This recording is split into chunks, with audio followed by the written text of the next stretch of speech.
I'm Michael Horn. Ladies and gentlemen, the great Fred Dreyer in studio here. Talking some interesting topics and things. So we got into a little bit now. You're going to talk about the housing market being blown out of the way. We're talking about some presidents that maybe didn't do as well. You made some bold statements there equating the current president with a terrorist. You say that, Fred Dreyer, because you think the country is being destroyed in just a different manner? Not that Barack Obama is himself a terrorist going to blow up buildings. You're saying he's causing damage himself. Well, he has 300 plus million people strapped in. What do you mean? He's got the country strapped in, and he's taking this politic, this anti-American, anti-capitalist, anti-middle class, anti-free market, anti-American politic, and flying it right into the Statue of Liberty. He doesn't care about liberty. He doesn't care about the freedoms. He doesn't care about the free and open marketplace. And this isn't a statement because I don't like his policies. This is a statement of fact. He doesn't seem to be one who cares about much of anything other than his agenda. Right. He's not a problem solver. He's a problem creator, and he's got an awful lot of unelected people making laws and government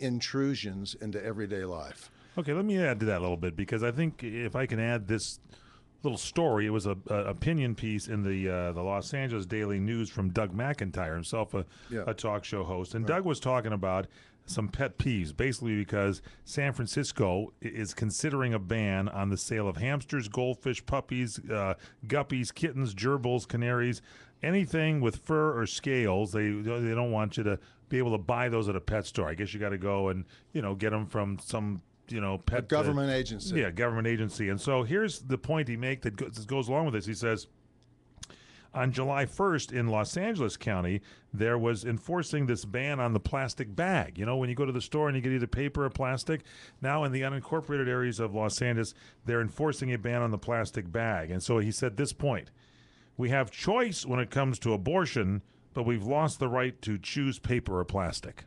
Now, that to me shows you how the government's kind of gotten out of control with so many laws. We can't even use plastic or paper because we're going to destroy some landfill somewhere. Well, it's an uneven, unbalanced analogy to say. But it kind of gets down to these laws on a larger scale. You're saying the politicians are doing that with laws and freedoms and things of that nature. Yeah, that's right. And you have a president who has manifested this new model for equality, and that's really what it is. In order to make you equal, in order to give you privileges, we're going to take away your rights, and the rights are associated with the Constitution of the United States. On the large scale, they're taking away 100-watt light bulbs. You got to buy a certain light bulb now. January 1st, you're going to have to buy an $11 light bulb that's mercury filled, and when it burns out, you got to wrap it. You got to take it down. You got to drive it down. You got to hand it over to an official with a uniform, and to get rid of the friggin' light bulb. Give me a break. Yeah. I mean, so these are the things that are going on, and it seems like nobody cares. In my mind, people sit there and just kind of keep eating the pablum. Well, remember what Ronald Reagan did, the model of Ronald Reagan? Tell me about the model of Ronald Reagan was he believed in this conversation.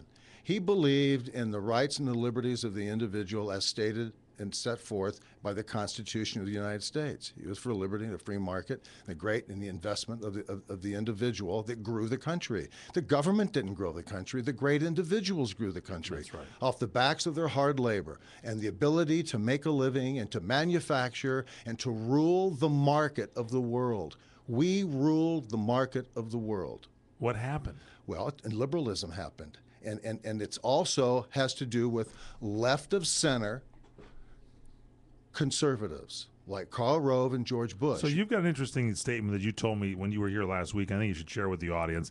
When you're talking about this left of center, everybody thinks that the liberal view is the left, the conservative view is on the right. But you say things have kind of changed if you look at the scale. Right. Tell them about it. If you look at all of the candidates coming out of the Republican Party who are running for president. seeking Yeah. the nomination of the Republican Party for Right. president of the United States. They're all left of center. What do you mean by that? They're leftist.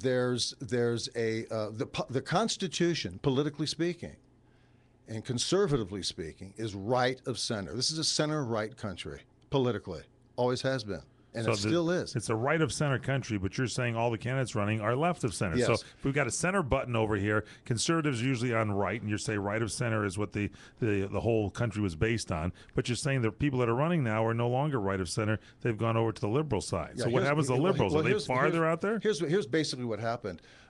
George Bush, went through the sanitizing car wash, the moral and the sanitization of his soul in Dallas, Texas. And he was, Karl Rove came in, the family says, get a hold of George, run him for governor, clean him up, get him out of the dugout, and run him for governor and beat Ann Richards. So he beats her in a landslide, he becomes governor. Right. Well, that platform was called compassionate conservatism. I remember that term. That Compassionate was conservative. left of center politics Okay. in Texas.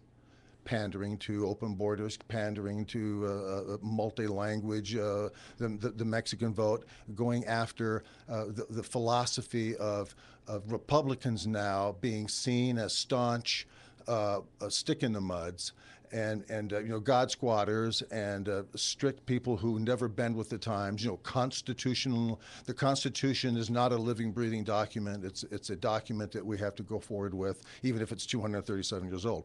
So what we have is that we have George Bush ruling for 8 years. Then he wins the second nomination. Karl Rove now goes to the RNC and says, I got your next president. And here's the model we used to win in Texas. This is the model you should adopt for the national policy. So they did. And so we inherited George Bush and compassionate conservatism. And what his model is I'm going to take and expand spending socially. And I'm going to take it left of center. I'm going to go over into the Democratic area and start now being the one giving the money out. Even though there was no money to spending give. socially, driving the left further left. Now the conversation in the country is left of center conservatism, the new conservatism, neocons, and extreme left. The conversation now is over here instead of across the center right and the left. More with Fred Dreyer coming up on CRN. It's the PM Show.